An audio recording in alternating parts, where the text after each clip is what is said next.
All right, this is Tally Tales podcast. This is we have one of my favorite guitar players in Tallahassee, Chris Skene. He also recently started a project to alert people to all the events in Tallahassee, especially musical events. But I'll let him explain that to you. And so I'm Jim Odie. And Chris, tell us a little bit about, to start with, we just go right into your project to start with, and we'll get into the history of your.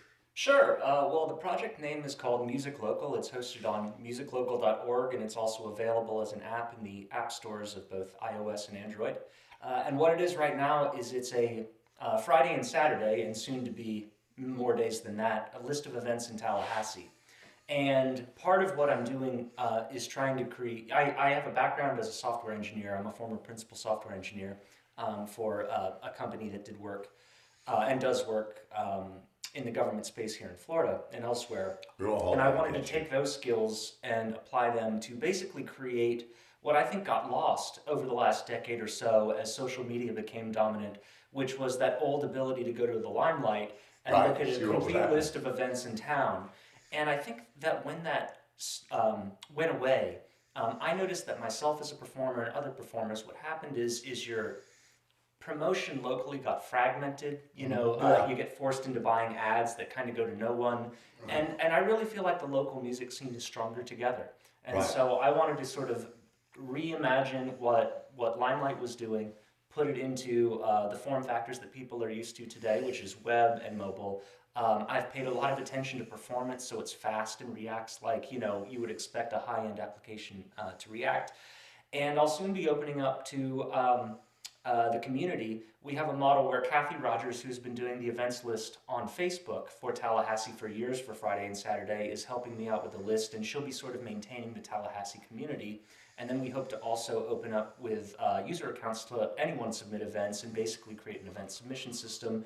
And then also really kind of create a home base for the local music scene on the internet in a way that's really not possible on these social networks that make it all about one project or another project and then your network of followers, which I think is not great for local music. That's interesting. So anyone that has an event they think somebody else in the community might be interested in attending can download the app and get access to be able to post their event on the.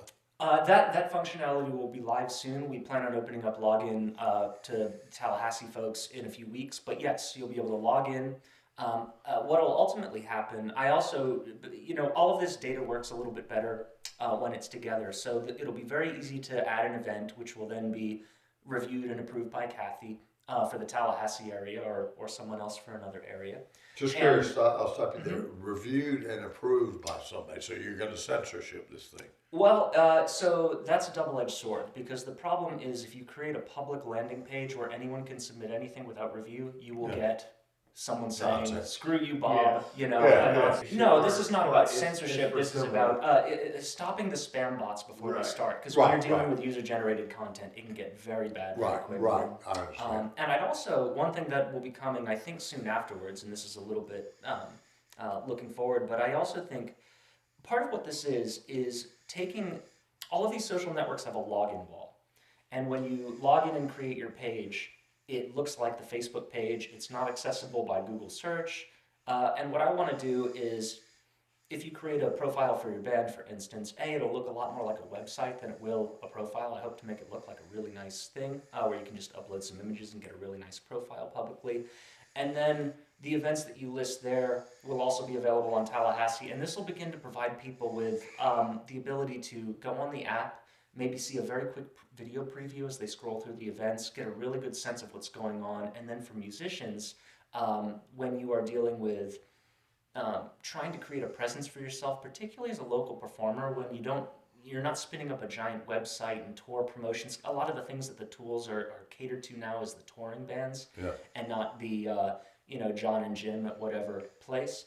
And this is a little bit for the groups of musicians who play, the solo artists, the duo artists, the bands that change frequently and all have the same kinds of people. I want to make it easy for those folks to get their information out in a way that they used to be able to through the limelight and features and all those other things. I will interject here, and I went to the Chain of Parks event that happened in Tallahassee, and saw a couple of wonderful bands that I'd never knew existed, and was blown completely away. And there is an app. Bands in town. There is, But like you say, that tells you everything that's going on. But you'll get big, where's Bill Wharton playing? Where's, Flaming Lips playing? Where, anything.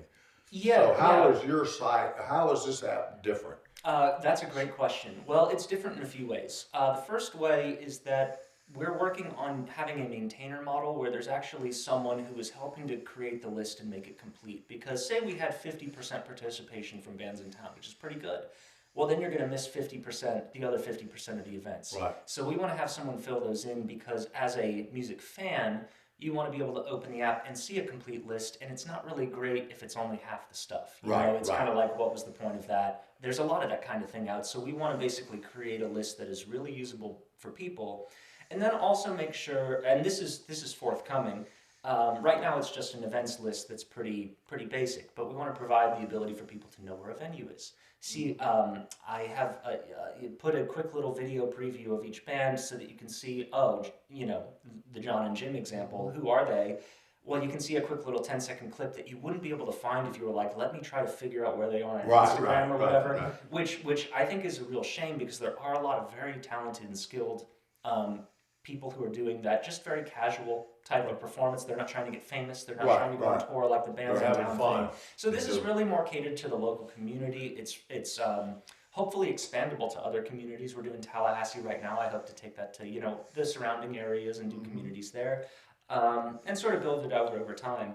But the other thing that I'm doing is Thomasville actually has some events, and Quincy has some events. Havana has a few festivals going on here and there. So you plan on incorporating anything with it? Because Tally Tales podcast basically is about how wonderful the Tallahassee area, how unique it is, and it stretches out.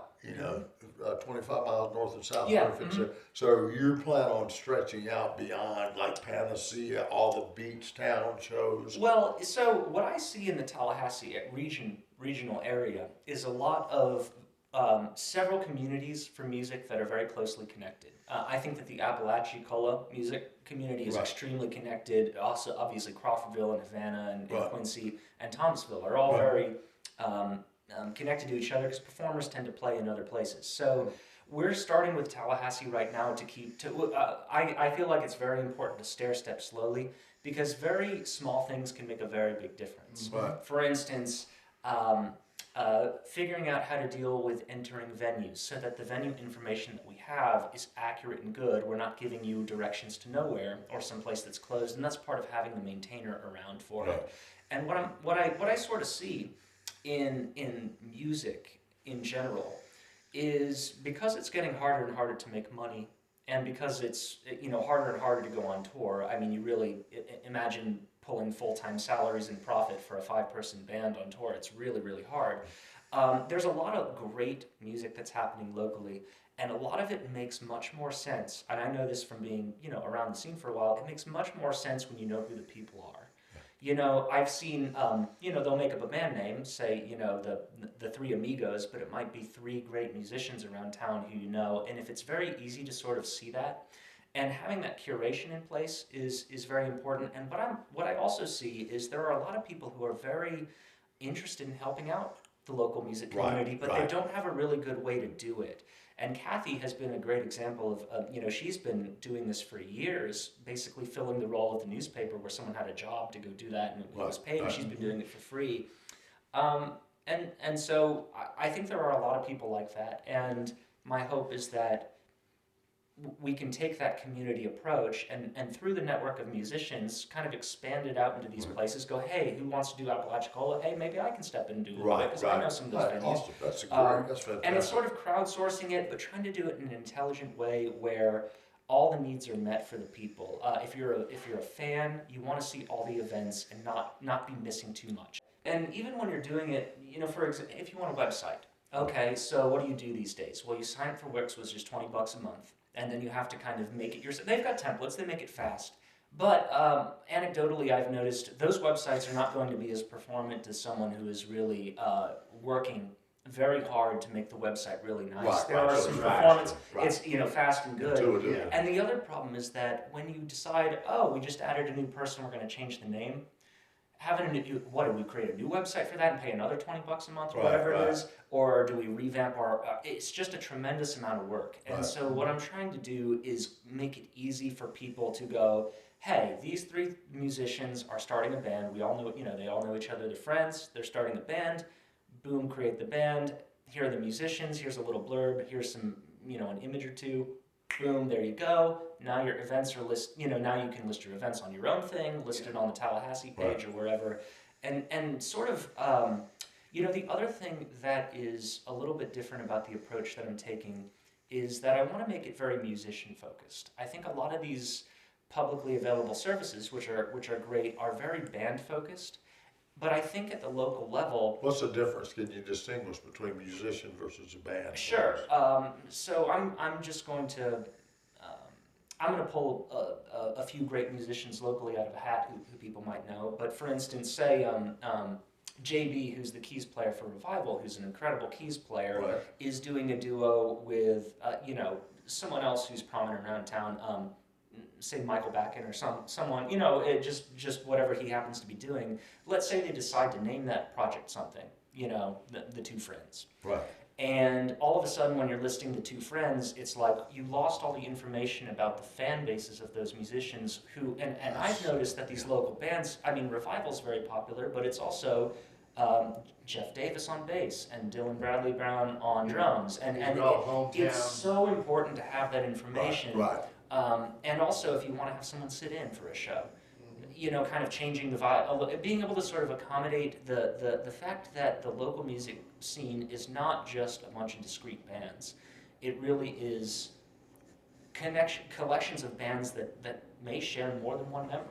Look at Catfish Alliance has the exact same bass player and drummer as Revival. Why should Jeff and Dylan have to update two different profiles on two different websites to, and he's in $1 million. Dylan is a notorious slut.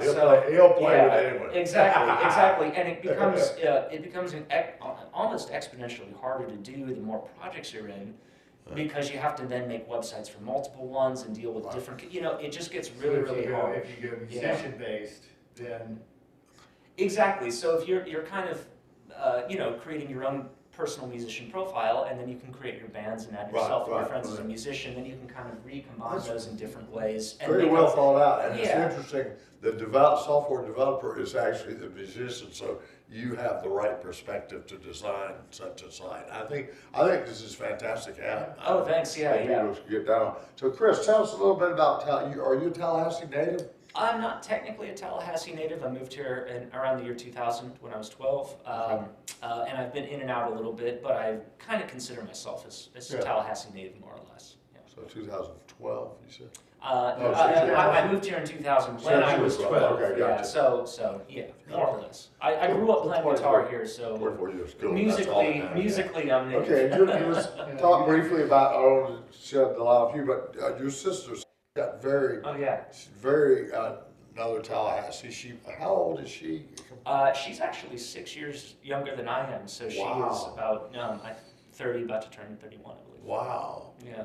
She's the one that got not just the looks, but the musical talent as well. You got smart, so that's right. I sort of had to brute force the music through the intelligence, and she just had it naturally. So.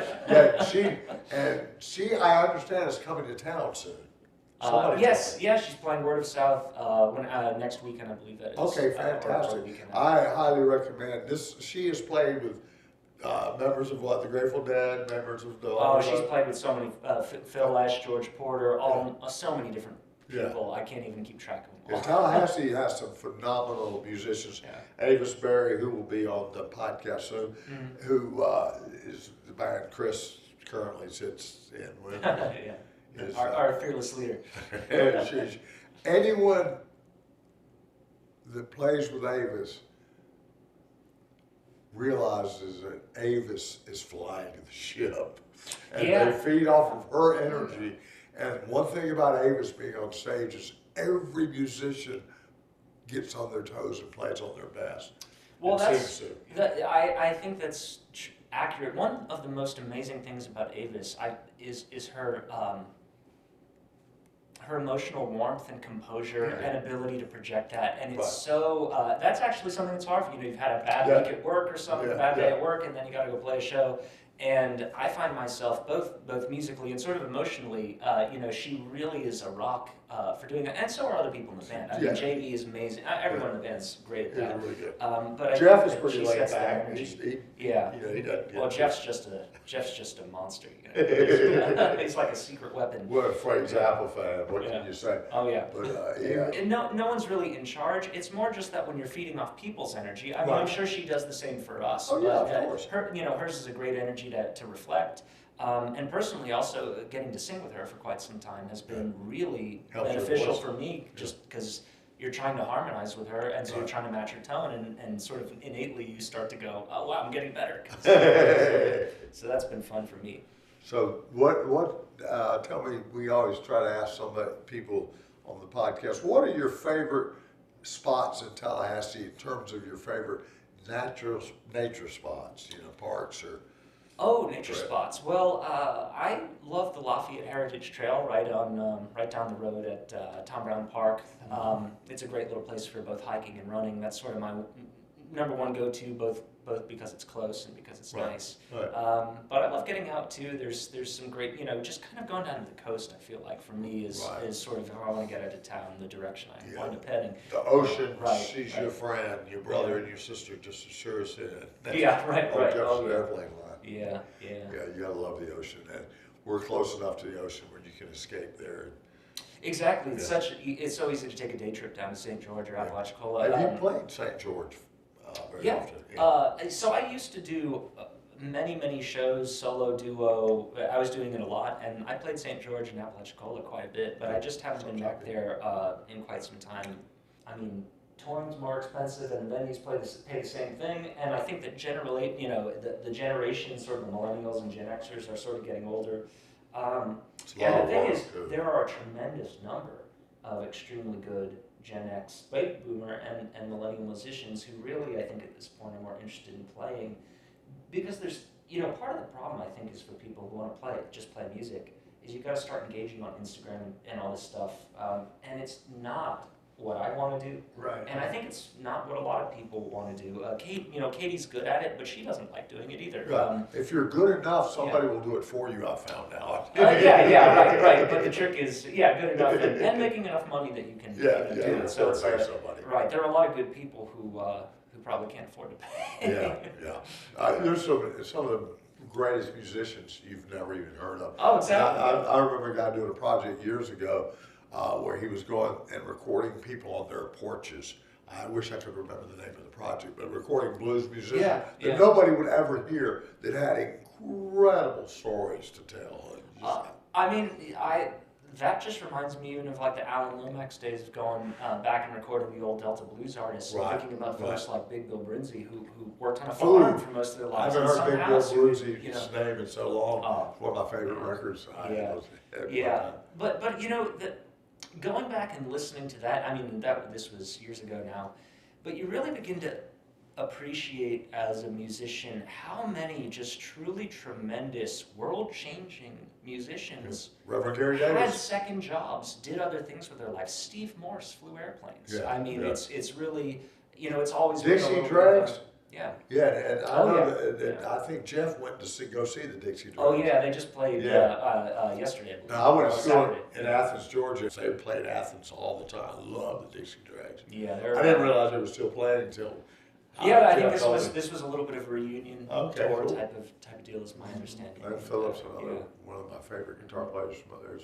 He played with Bob Weir at the Ubiquitous Cheesecake. Oh yeah. He was the guy that one of my favorite. He wore knee pads and stuff because he'd get so into it, he'd just jump on the floor. Literally had to wear knee pads so he didn't scrape his knees. He had the master of the fretless bass, Bill Ray. That was a great band.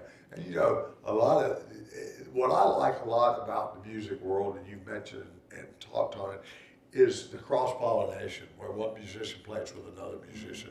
I remember Yeah. Dave Schools called me up one time after a Panic show.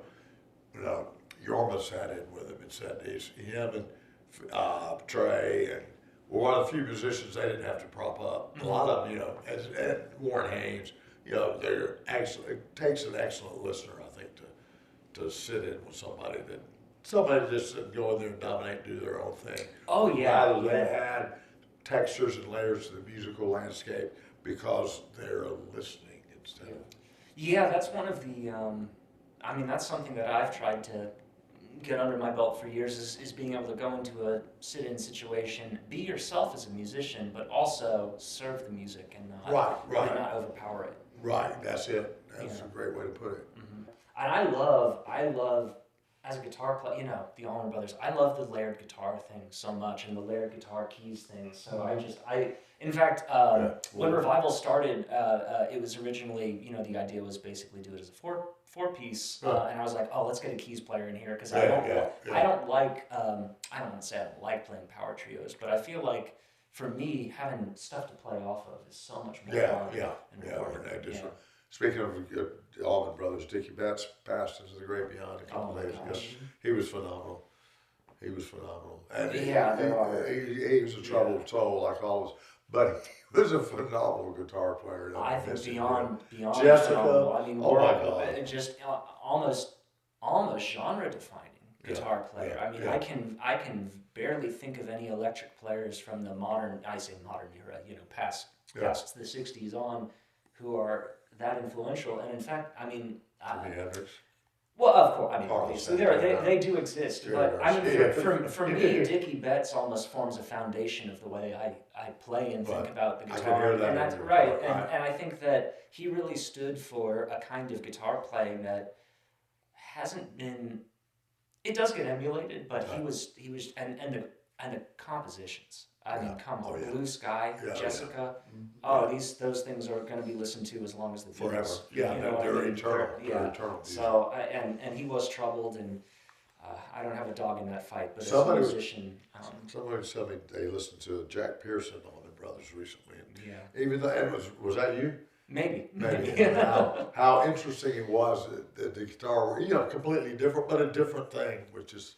Well, I mean, Jack Pearson is one. I think widely regarded as one of the best guitar players on the planet at this point, and even you can hear the Dickey influence in his style and how much he loved him, and he does beautiful covers of that stuff even now in his own group. I've heard him do a beautiful. Oh, really? What's his group? The Jack Pearson, I can't remember, group or trio or something like that, I believe. So, but yeah, I mean, and Dickey brought Jack into the band at the time and said basically we got and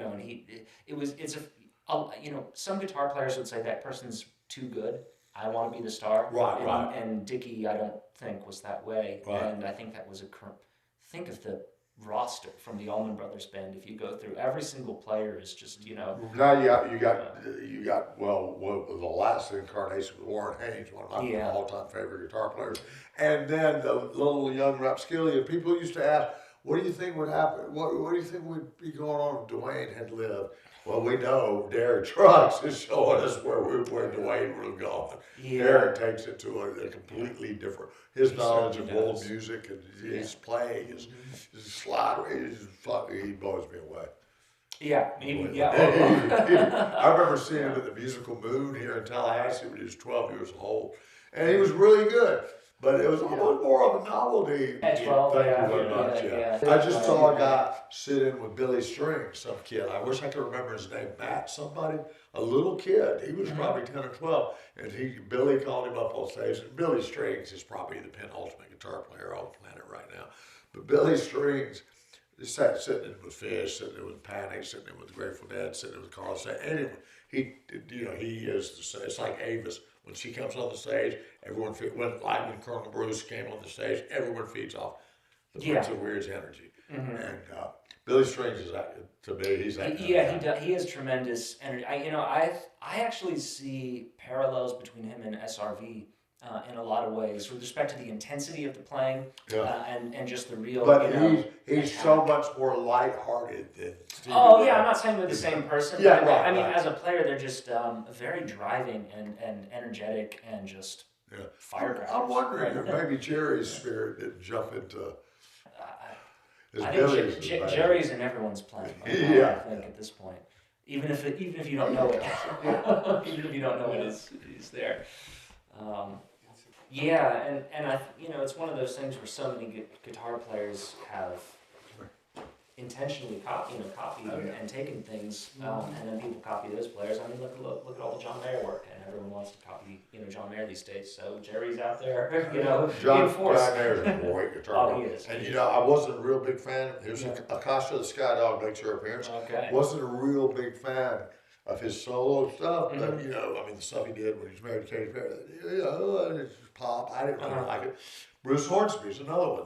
But when he played with the Dead, it was like, holy shit. I remember seeing him with the Dead when Garcia's in his whatever, way too doped up and losing it, and Phil, and they were almost asleep, and then Bruce would do something and wake them up, and Jerry and Phil would look like, what the fuck? And then the play would be stellar. One person could drive the rest of the band. I remember seeing Bruce Hornsby play with the Dead for the first time. He played at Buckeye Lake. He played accordion. Yeah. Wow. Which is a weird instrument to have on stage. A cello, with rock and roll music. Yeah. Accordion's not very widespread. Yeah. The flute. I remember Warren Haynes saying he couldn't believe that. We were talking about his sax, Carl Denson. He said, well, hell, what about when he broke out the flute? Warren was saying, well, we had, who was the man with the favorite flautist sitting on a park bench? Little girls with bad intent. Carlos DeGubis' favorite line. I don't know what Jethro Tull. Oh yeah. Jethro. I was gonna say when I think flute playing in rock and roll, I think Kofi Burbridge and the Derek Trucks band. Yeah. That's it. Right. Yeah. That's it. It was Ian, whatever his name is, with the. I think he was a player for Jethro Tull, who actually played in Tallahassee. They played Ruby Diamond Auditorium. There have been some phenomenal players come through Tallahassee and at the Warehouse. And did you ever play the Warehouse? Because that was pretty much they were the house band there for a while. Did Chris ever play the Warehouse? I did. In fact, the Warehouse was pretty fundamental to me learning how to be a performing guitar player, because I went to Open mic? I went to schools in Nashville and Chicago, not for music, but always came back here on breaks. And I went out to the open mic night, and the jams and everything that was going on, and I was getting, live stage experience with my friends who are, now playing around town. And it was one of the places where, it was kind of the place where you could go and jam, and it was a really cool vibe for people. And it's a real shame that it got demolished. It has not gotten demolished. Oh, it's still up. And hopefully we can talk some sense into people. There's a really, really wonderful man that works for the Historical Preservation Society. Max is trying to save it. And then when I went to the City Hall meeting, Jackie Porter, who's a phenomenal commissioner, and Jeffrey, what's his, the guy that owns Gain Street Pies and all that. Jeremy? Jeremy, yeah. He, they were all about, let's save the Warehouse. Because, the Flaming Lips played there. The guy who went to Monks. Warren Haynes played there. The best flat picker in the world played there. They've had friends of Bob Dylan, and there's been so much history. Anthony Bourdain, there's been so much history in that building. It's unbelievable that they could just tear it down. Years before that, it was the center of town, Yeah. And I do think, I've seen a pattern, and I don't think we need to get too into it, but a lot of these wonderful landmarks from history and places where people got together and congregated have been sort of are going away. The Bradville Blues Club comes to mind. What an incredible place that went is. through a few changes, and it got not quite as home feeling when the second owner took it over. It was still an awesome venue. Yeah, that is happening. It's sad, but we can preserve that. Anyone listening on the podcast that knows ways and places or to do that, that would be nice.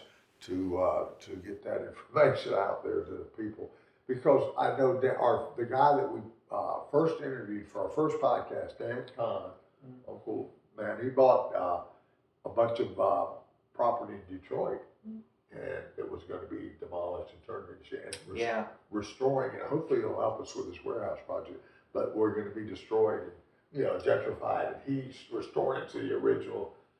Just like he bought 80 acres in Gainesville, they were going to tear down and put up high rises, and he's put sustainable, homes and community gardens there instead. And I think that kind of activity, we need to stop now and get back to our mother before we, wipe ourselves out. We can't destroy the planet, but we can wipe out the majority of the human race. Well, yeah, you're so right about that. One thing I wrote a few days ago on a Musiclocal post was, and this was sort of about Harrier's closing and the warehouse going away. What I wrote was, live music isn't a show or a venue, but it starts there. Yeah. And I think one of the things that I see is, okay, these places are, for one reason or another, going away, and that's, life, things turn over and things change. But I think it's so important that new things come up to replace them. Yeah. Because what's getting lost, and I, as a work from homer in the, post-COVID era, you lose a lot of the sense of community when you start to really corporatize things and really make things cookie cutter, and then really try to slot into the social media model of business, which is buy your own ad that goes out to, I don't even know who. Right. And I think it's so important. What I see actually is not just happening in music, but happening in fields like journalism, is that lines of mentorship are being broken. So one thing that I'm benefiting very much from on the software engineering side is an older friend of mine who has tremendous amounts of experience and knowledge, and he has been providing me with knowledge about computers and history and a lot of the context and all of those things. Yeah, right, exactly. Yeah, we've had conversations about all that. And it's phenomenal. And I've had the same sort of experience with guitar teachers, Mississippi James here in town, and it just, if you don't connect with those sorts of people, and I did it, voluntarily doing music, but say you're a journalist or someone who's interested in journalism, previously you would go work at a paper and get mentored by people. Right. And now those opportunities are so few and far between, and it's so hard that, I think that certain things are in danger of getting lost very quickly due to that lack of community places, and the lack of mentorship in a lot of fields that are very important to society. And I think the way to start reversing that is to provide an alternative to AI-driven feeds, all of this, you know what I mean? It's dark pattern kind of content where they're really trying to program you to go click more buttons and look more. And I think that not that that's going to go away, but what I'm trying to do with Musiclocal on the music side is, if you want to go see a list of the events, this isn't some kind of fancy AI thing where we're trying to predict what you need to see and whatever. Here's the events for Friday in alphabetical order by venue. And that's what you get. You can look at it, and you're not going to get sucked into it. Right. You can go check it out. Then the whole point is to get you to go to a venue website to buy a ticket, or to go to the venue to see a show, and that's all it is. And I think that's great. AI-driven stuff but AI doesn't have a soul, so we don't have to worry about it taking over. Well, I agree and disagree. It may not have a soul, but for instance, building this platform by myself would not be possible without AI. It's a great tool. It's very powerful. Though, I was wondering why you would employ somebody to monitor what's going on when you could buy AI software that will do that. You can weed out the people that are going to post this nonsense. Yeah, but the thing is, the AI doesn't know the folks in the community.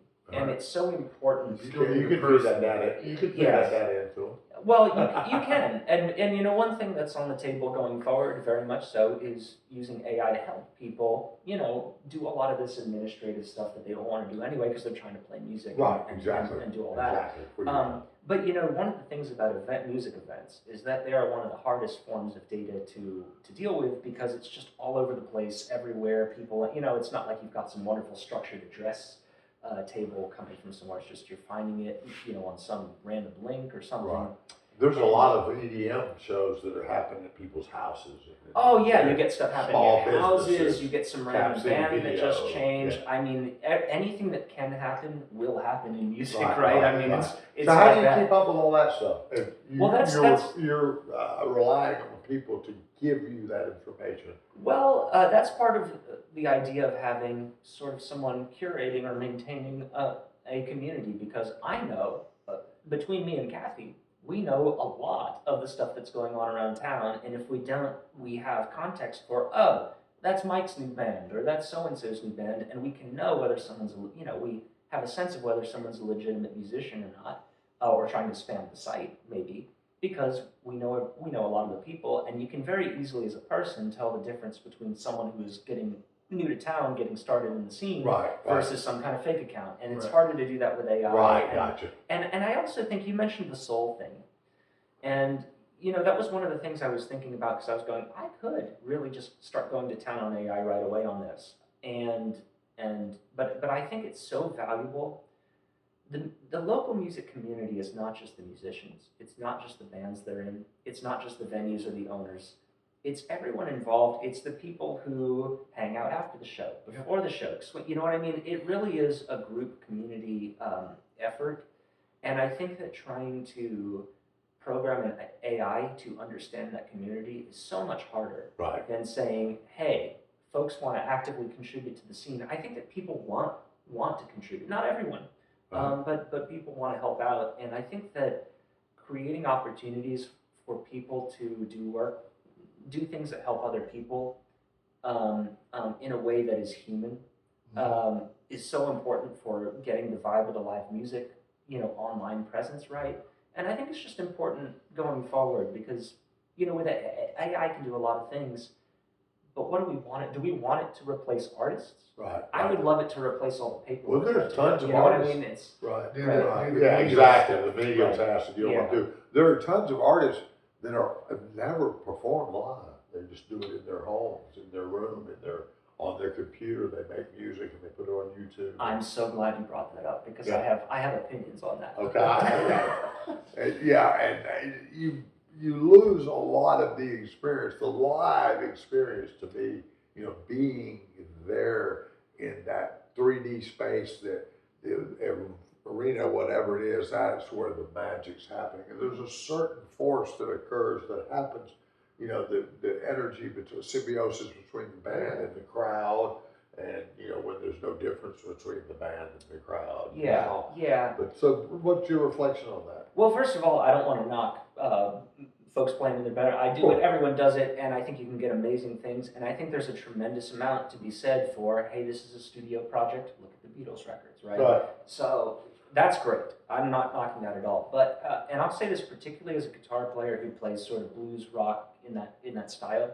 There is, you just said it. You hit the nail on the head. As a listener, there's something extremely different about hearing a live thing. And my thing is, I bring out a 4x10 to shows, and I bring out an amp shield. And I think a lot of guitar players are using modelers. They sound great. Not knocking it out. But one of the shows that changed my life was seeing the Derek Trucks band when I was 15 or 16 or something like that, and leaning on the stage in front of Derek's 4x10 Super and getting it in the face and going, holy crap, this is better than Metallica, right? And that kind of thing doesn't happen when you're just kind of playing something through a play. Right. But then as a performer and as a player, there is a very big difference between playing through a modeler or a tiny amp in your bedroom and playing through a roaring, loud, frickin' 4x10, giant You thing. get the vibration. You get the vibration. And Right, also right. as a player, for me, controlling that kind of first of all, tubes just sound so good when they're getting pushed like that, and the speakers sound so good when they're getting pushed like that. But learning to control those dynamics and operate not, okay, I'm at high speaking volume in a bedroom, low speaking volume, but I am approaching a jet aircraft to still getting down to a whisper. I think that as a listener, there's a totally different. That's one of the magic of seeing Derek live is Right, hearing that right. kind of thing. And as a player, it's totally different. And I think that going back to the mentorship thing, it's really important if we want to keep the guitar as it's been alive for the future, we've got to provide and it exists around town. People, Brett Wellman's been great about doing jams and things. There are folks who do this. It is available, but making sure that people can go out and learn how to play in a rock band. There's a guy in town, by the way, I'll interject that, that has Django Reinhardt's guitar. Oh, yeah? Yeah. Wow. And I hope to have him on the podcast. Wow. Mike Jones, he was in a band called Bogaziti, but the stories are long involved for another podcast. But anyway, I thought I'd throw that in. Live music, I remember recording the Grateful Dead for years and years, and Fish figured out all of it. The sound board recordings that people like to get the soundboards, they're sterile. And one time they asked my other brother Carlos, what's the deal with the microphone?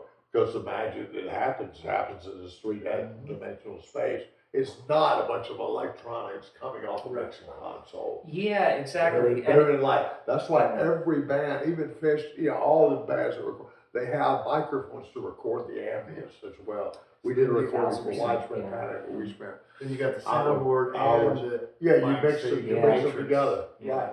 You get the whole experience that way. Yeah, and it's amazing how much work you have to do to a soundboard recording just with that input to make it sound like a live show again. Right, You have to right. start adding all this you have And to then- start re-adding the room in. And then the musicians aren't usually involved in that, so you don't. Yeah, well, and then it's also just a tremendous amount of work to do that. Right. And I love the old recordings that are a pair of stereo microphones in the. You're familiar with that, I'm sure. Right. That is like the new Bible to me. Yeah. I mean, that's sort of the live American music experience documented by listeners, and what a great thing that the Grateful Dead kicked off that tradition. And I played a festival in a few years ago now at this point.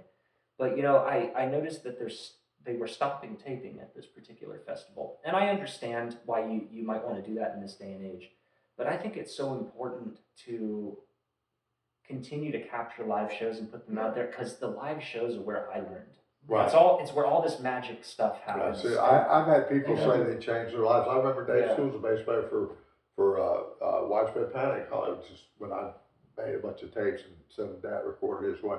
Called me up to thank me and started that. I remember a kid telling me that this Allman Brothers live tape that we made at Telluride changed his life, saved his life. So live music is a great therapy. What's your take on using music as a therapy for both healing emotional and physical problems?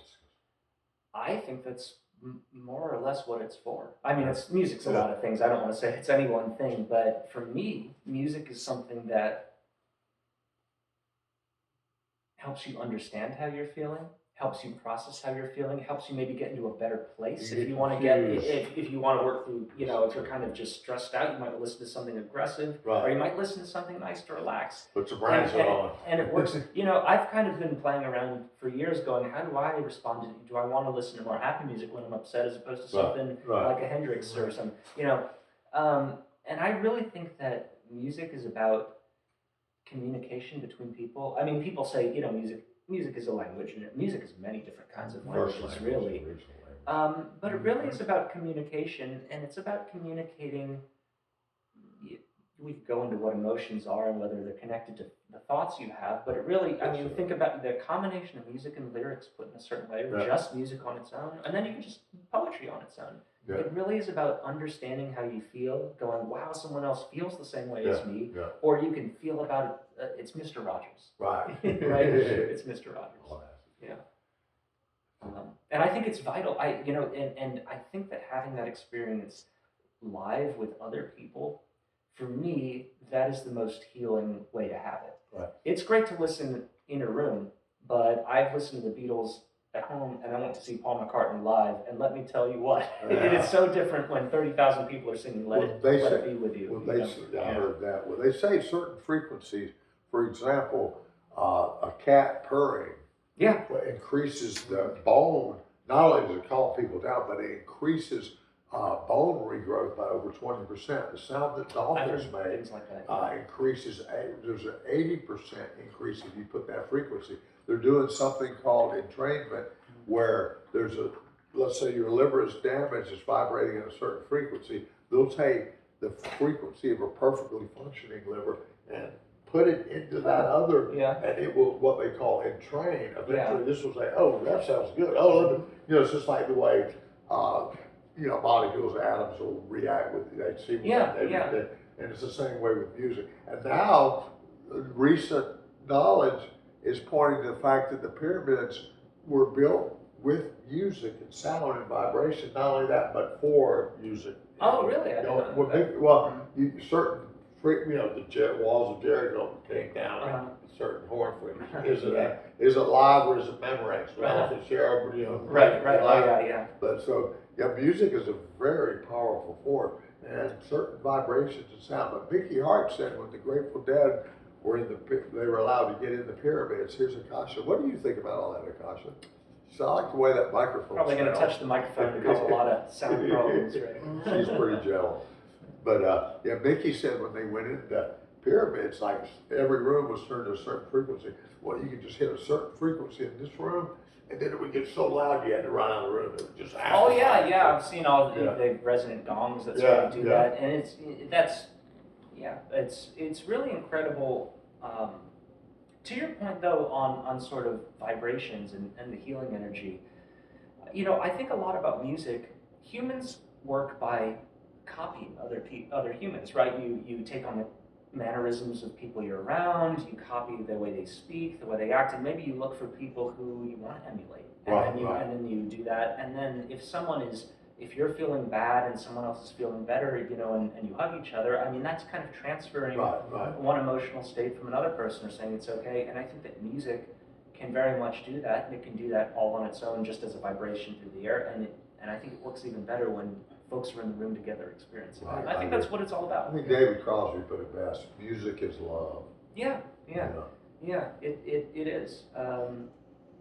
Jerry Garcia called it the X Factor kicks in. I remember hearing Joseph Campbell, the most famous mythologist. I don't know if you're familiar with Joseph Campbell. You guys are not get familiar with Power of Myth. The hero's journey. But anyway, he went to a Grateful Dead concert. I saw him lecture at Berkeley Community College, and with Jerry Garcia was there, Rand Weatherwax, and Mickey Hart, and John Perry, a psychologist.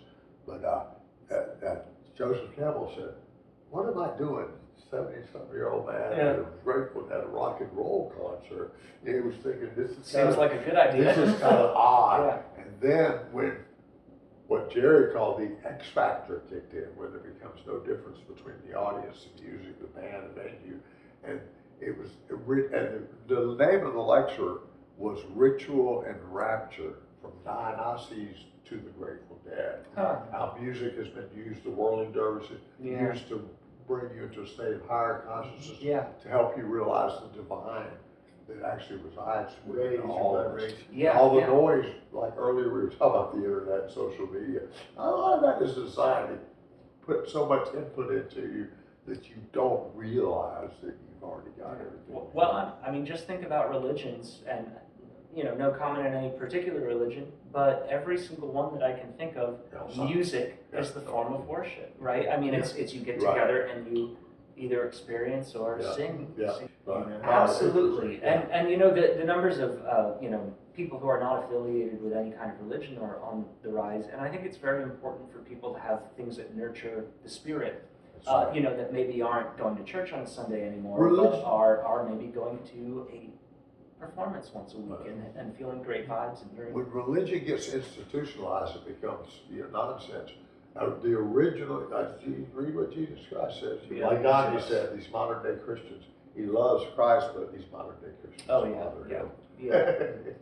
Yeah, well, part of the problem with religion, and also I think I'll connect this to the music industry and also software and the modern capitalist world. It's all connected. Is that, it's a lot of appeals to authority, and it's a lot of people in a position who are placed there by others who maybe are telling other people what to do, and they don't have those skills or things.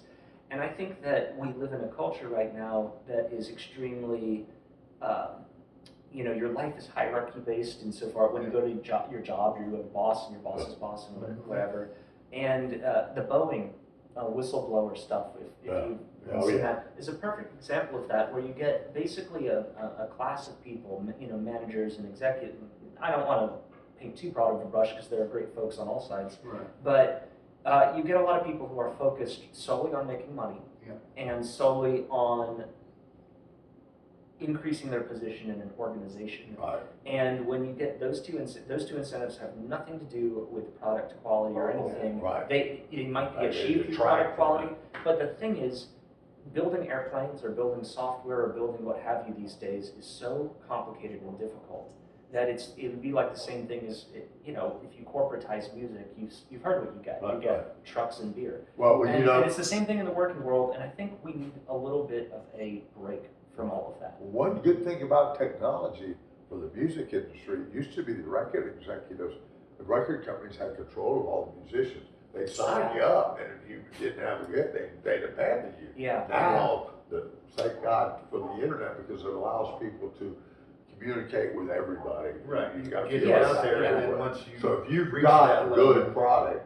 it's going to resonate with a lot of different people, and this way you can touch people that would ordinarily. then the record companies You're come not to you and say, gonna be on the "Oh, record. you have this." Payola, Well- remember Payola in the old days, they paid to play songs on the radio, Yeah. so that they would become popular songs. They would sell a lot more of the 45s that way. Yeah. You hear it Well, all the time. but now no one sells CDs or Right. I was looking That's at. I not think true. They- That's not true. people I've do got- buy I've got vinyl, 4 but the boxes. numbers are not what they Right, were. right, I mean, if you look right. at how You get it for free, I why saw would the you buy it? numbers on the Now and Then single that the Beatles put out, on vinyl, something, and it went, it was like a #1. And I looked at the vinyl sales, and it was like in the 5 figures. It was just like you could have bought that. A rich person could have bought that themselves. Right. The entire catalog of the vinyl, and so, and that's the Beatles, right? Yeah. Coming back after decades. So it's really hard. I think what people outside of the industry may not fully appreciate is how tremendously difficult it can be to make money in the music industry, even when you are relatively well known, but not, you're not Taylor Swift or even first of all, the work is gig work a lot of the time. So when COVID happens, you're totally screwed. Everyone got screwed. Yeah. And then you are, you talk about, okay, we blew up on Instagram and got 100,000 views or something. How much money did you make? Right. Nothing. A lot of it is musicians who are very top tier making a living for themselves. I know a bunch of them, and other than stuff like COVID, it's generally fine. If you're really, really, really good, you absolutely can do that. But if you want to kind of get your own project going, it's really, I look at what Revival is well liked around town, but the idea of us going on tour, quitting our jobs and going on tour is like ludicrous, because you'd have to pull in hundreds of thousands of dollars in profit to replace 5 people's salaries, and it's just like, how are you going to do that? But you'd be having more fun. What the hell? Back when I was 30, about 6 years ago, I more or less made a decision, okay, I'm going to go work full-time in software, and music is now left over. I don't know. I was invited to join Revival after that, and things kind of took off again. But I sort of was thinking, it's time to actually make some money, because the problem is when you're, but the flip side of that is when you do have everyone in the band has a job, the flexibility becomes actually really great, because you can, say your guitar needs some work, you're not having a panic attack over a flat tire. You can actually focus on well, you got to do your job, but then you can focus on music and not be, when you're throwing, it is the $5,000 a year in the car, and it's like, if I get a flat tire, I'm not going to get paid, and then I'm going to have to pay for the tire, and then I can't pay rent. Right. It really is like that for a lot of people. So since we're It was gonna, like that for me. we're getting close to time on Yeah. this, but since you mentioned the Beatles Yeah. multiple times, I want to ask you, and put you on the spot here. What's your favorite Beatles song? I'll say Revolution #9. No, I think I'm going to have to go with Hey Jude. That's a sweet one. I just think I know it's kind of a stereotypical one. There are so many good Come ones. together, yeah. But I sort of think that Hey Jude is, we talked about music as a religion a little bit, or music as a spiritual thing. Yeah. And I think sort of the content and clarity of what goes on in that song, as far as just, it was so important for me, don't be afraid, go out and get, having someone say that to you, can be tremendously, I think it is tremendously powerful for people. But I mean, I could go on. I mean, there are just so many. So many great great songs. Now, I like to ask everybody this: what is what are your thoughts, your perspective on how we came to be these bipedal, carbon-based life forms on this blue ball spinning in space? What do you think about all that? Lots of time and randomness.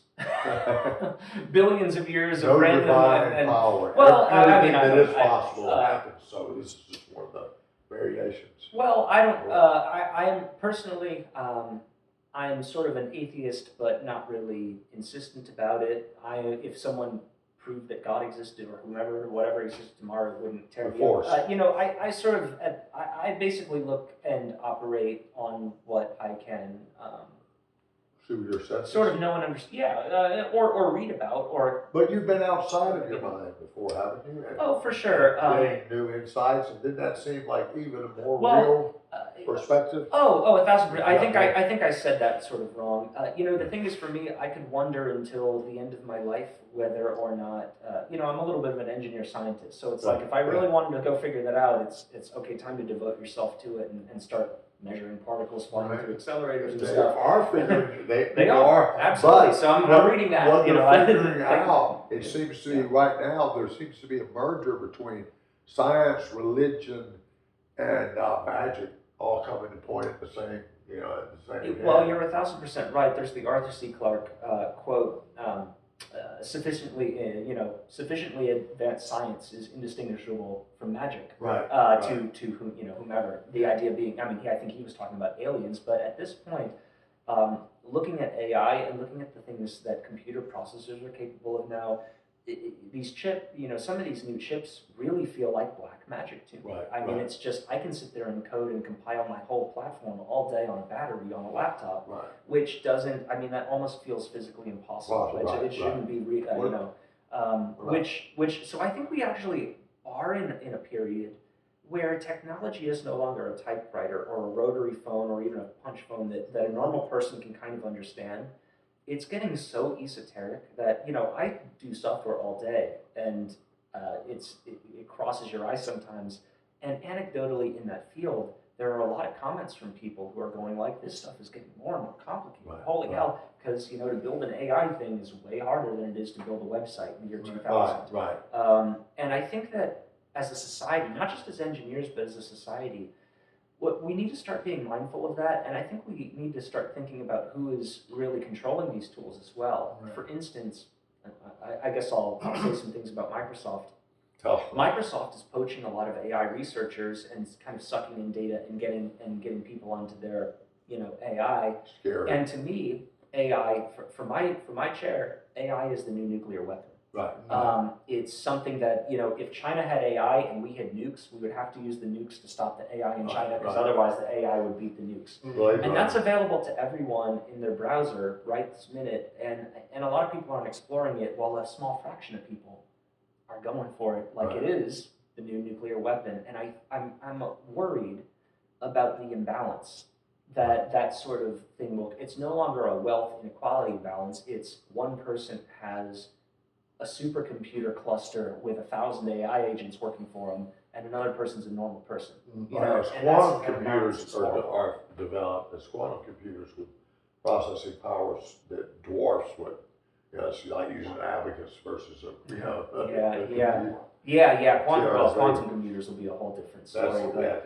Even with traditional computing, there are 50 plus billion transistors in laptops now. And they run at room temperature practically. It's just really incredible. Yeah. And I think that as a culture, we need to begin reckoning with that, because I think some of these same things we were talking about in the music community, people getting isolated. Right. I have spent days mostly talking to AI while building this platform, staying in my apartment and working, going out once in a while.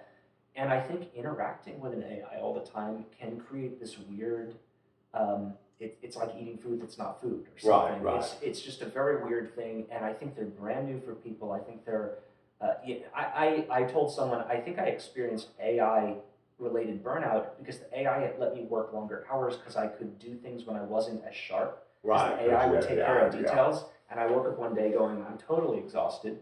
What's going on? And I kind of realized I had been, for the last 2 days, the AI had kind of been spitting out work, and I had been once overing it, and it was okay. There's just a tremendously amount of new stuff going on. We need to be mindful. I've actually heard somebody espouse on Lex Friedman, one of my favorite podcasters, an AI guy. Yeah. He's in Austin with Elon Musk and Joe Rogan and Aubrey Marcus, my other favorite podcaster.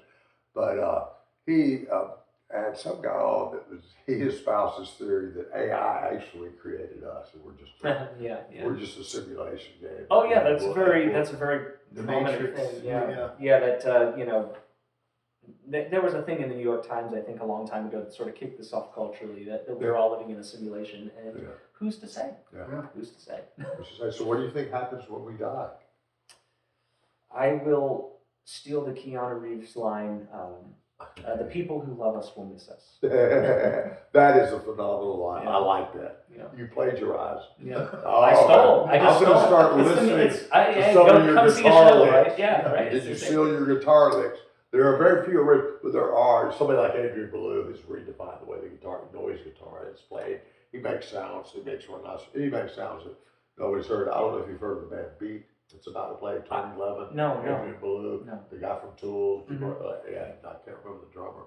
Yeah, they're about to tour.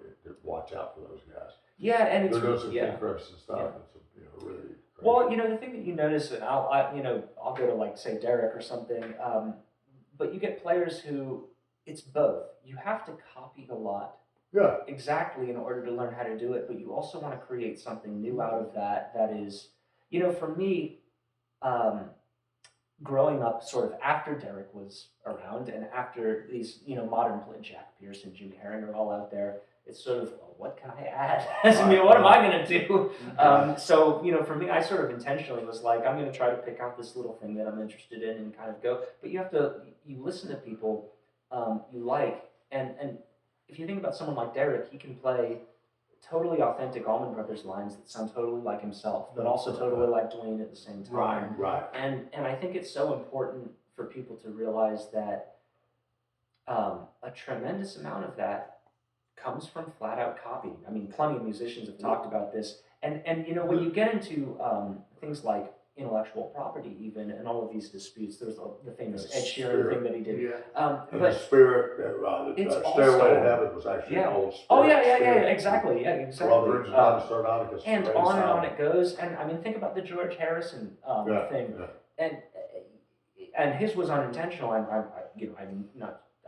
believe he was trying to intentionally involve. But everything, and well, the thing is, for me, you begin to hear more and more of those little connections, and it's just like, where's the start and where's the end of this creative work here? And a hip hop artist doing some of this Eminem. I was just listening to some Eminem recently where he was on top of Gangster's Paradise or on top which is on top which is a remake of. It's nice when people they reinterpret the same song with their own fire. That's righteous. I love punk versions of Bob Dylan songs. Oh yeah. And really tremendous. And a lot of people have influenced, Kurt Cobain and John Lennon. I think a lot of people don't realize how influenced Kurt Cobain was by John Lennon because of the very But then when you hear it, I haven't heard a lot of his stuff. Check out the Lennon Claypool Delirium. Okay. Les Claypool, baddest. Oh yeah, I know that. All right, of course.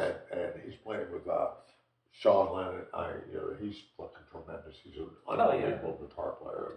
Tremendous proportion. Mm-hmm. He's got that DNA in him, so he's already got what John had, but he takes it to new heights. He saved my ass at the Lennon Claypool Delirium show with his guitar work. So. Oh wow. Yeah. All right, guys. This is Chris Skene. Once again, give us the lowdown on your website. The website is musiclocal.org. You can find the app in the App Store on iOS or Android by typing in Musiclocal, one word. 2 words probably won't do it. And we are rolling out login and starting to push search engines soon. So by the time this comes out, you might be able to log in. All right, we appreciate you, Chris. Thanks so much. All right, man. That was wonderful. We appreciate you, Akasha, the Sky Dog, down here at the Shadows. Tallytales.net. We love everybody that's listening to this as Bella did. So, tell a lot of Bella stories in the future. All right, stay tuned. Love y'all. Peace.